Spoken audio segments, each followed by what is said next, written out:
Well, it's about time I do this review.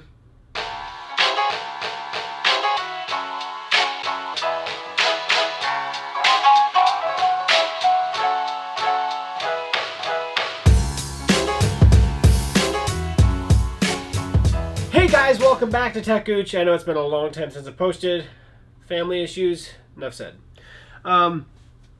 This is my first review back with, and I'm doing it on a product that I've had a lot of experience with in the past, and that's Amazon's products. Specifically, I've done a lot of videos on the Echoes. I've done videos on the Fire TV stuff ways back.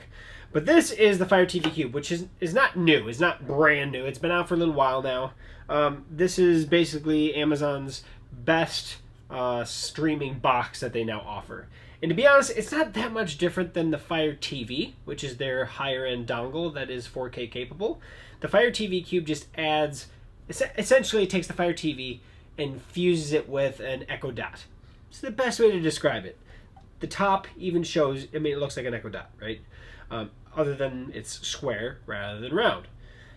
It has a few advanced capabilities on top of that, though, and that is with this IR blaster. This IR blaster plugs into the back of the box and allows you to control various infrared devices. So whether you have a cable box, DVD player, things like that, you can control probably most anything that actually uses infrared for its remote, which essentially in home theater is about everything. So this gives you freedom to use your voice rather than having to pick up the controller to do something. Now, I don't have cable, so I did not set it up with a cable box. Through the HDMI port, as long as you have a decently modern TV, which I think 99% of you are going to, if you tell this box to turn on your TV, it actually can send that signal via the HDMI signal or the HDMI cable. So you don't need to actually use the infrared repeater, I guess, unless you have a box that you want to control with this guy.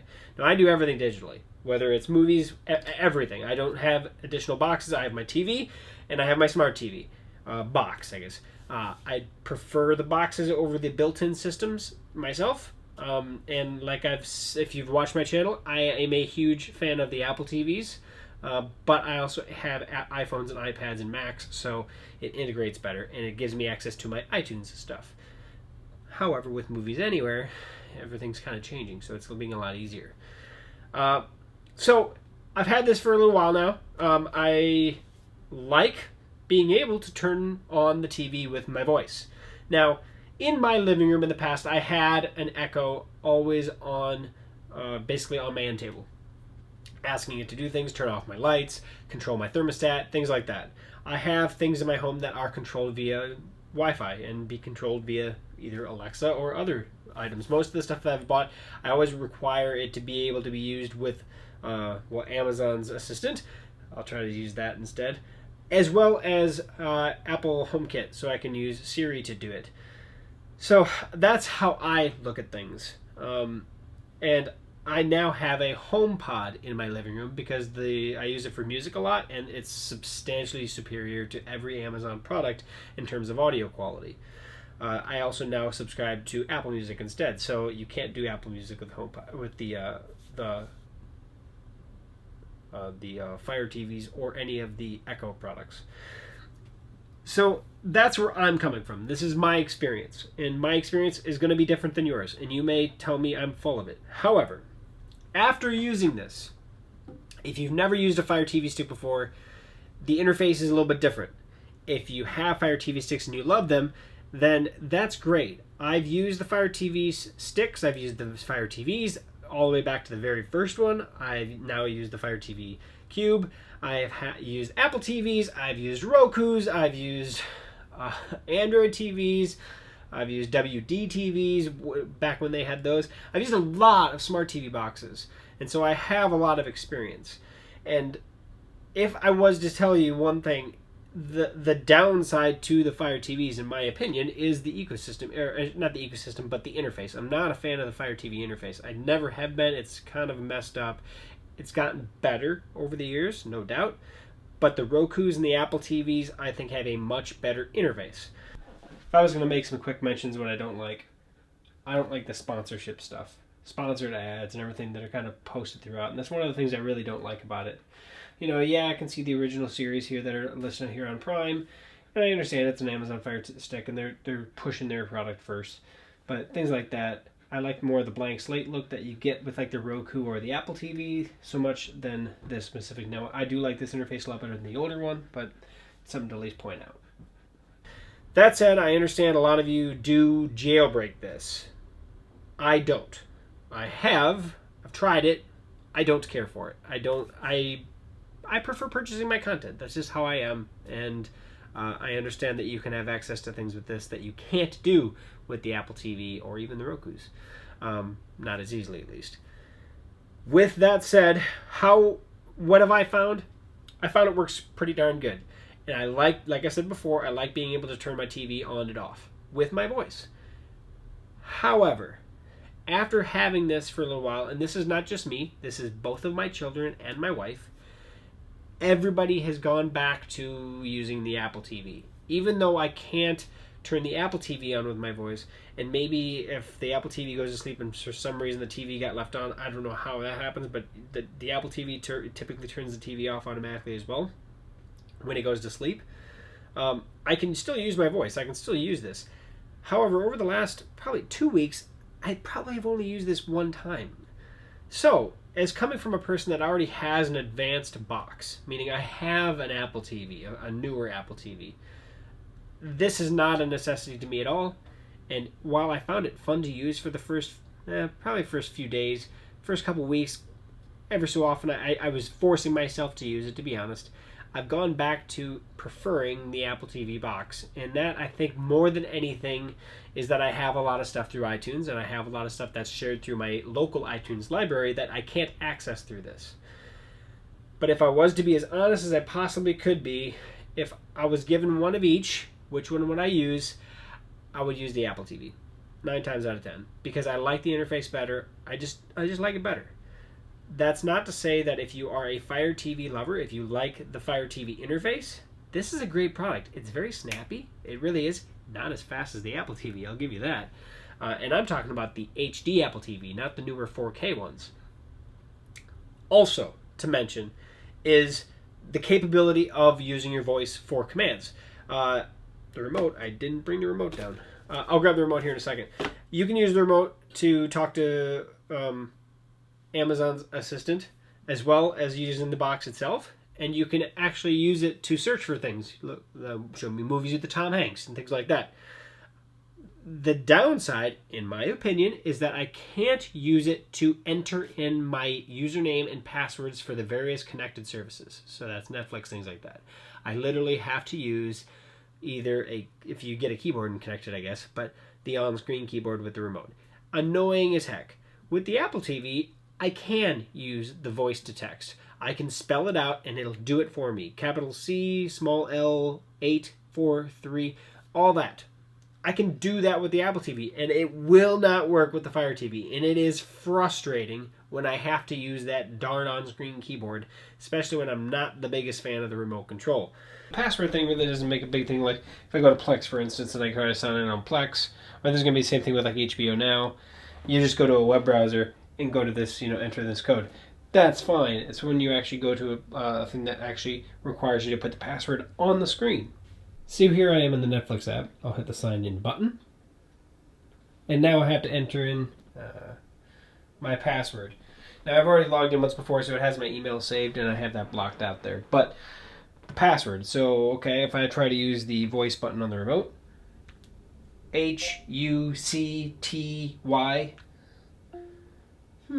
I'm not sure. Yeah, it doesn't do it. So I have to literally, type my password in here. Whatever it's, I'm not going to put my password up, but that's my point. But I digress. So it is a good system. There are some flaws to it. Just like to point those out. Now, what comes with it, other than the cube and the remote, and I'll grab the remote like I said, comes with an Ethernet adapter. If you don't want to use Wi-Fi, I prefer having as many of my devices plugged in hardwired as possible so I don't have to depend on Wi-Fi signals. then it does come with this, so you don't have to worry about it. Pretty simple. You plug in the Ethernet port, you plug this into the box, and you're good to go.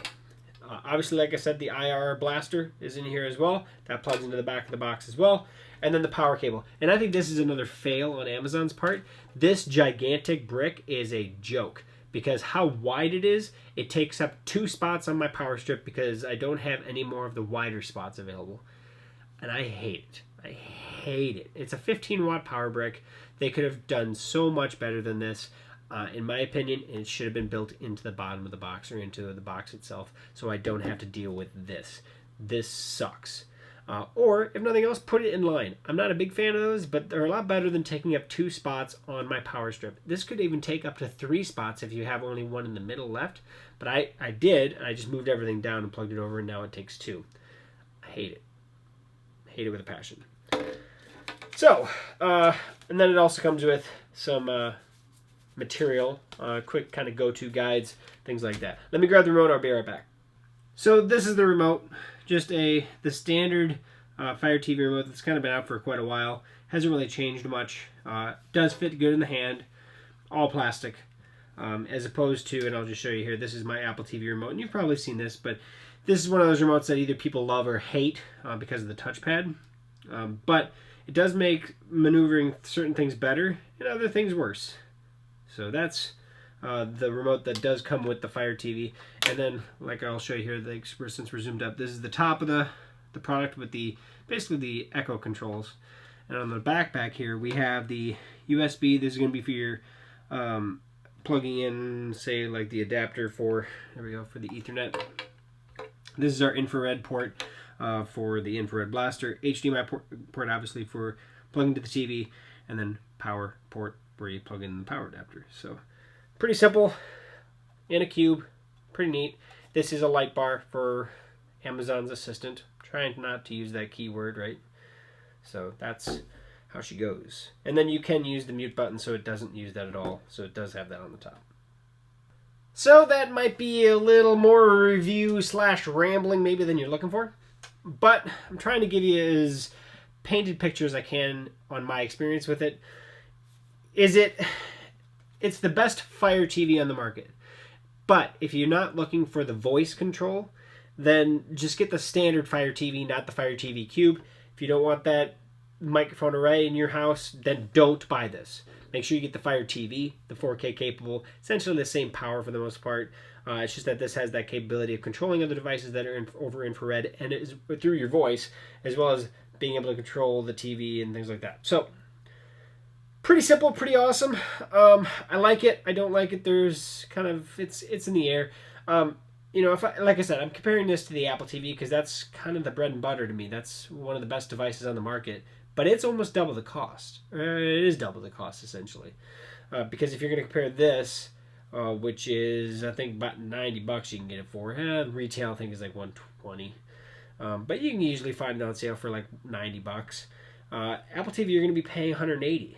So, for the 4K version, 4K to 4K, right? So, yeah, we're talking double the price for an Apple TV. For the money, this is a great alternative. It really is. It works very well. I'm not a fan of the ecosystem, or I'm sorry, the interface. Very good app allotment.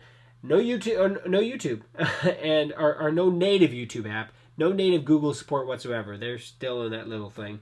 So that's something to point out at least. But then again, that's just how the digital world works. So that is the Fire TV Cube. If you have any questions or comments, post those below. I'm full of it. Post that below. If you agree with me, post that below. Let me know what you think. I understand we're all in different agreements. If you have anything directly that you want to talk to me without going through the comments, head over to techgooch.com. You can reach me directly through the website, and that basically goes right to my email. So if you have any other questions, let me know. Please like, subscribe if you can.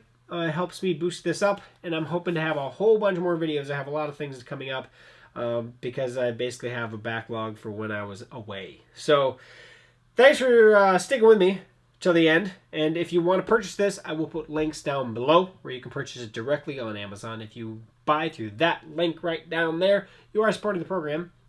Thank you very much. Appreciate it. Not that you have to. Just helps me out. So that said, guys, Any other questions, let me know. Otherwise, we'll catch you right here on a future video review. See you soon.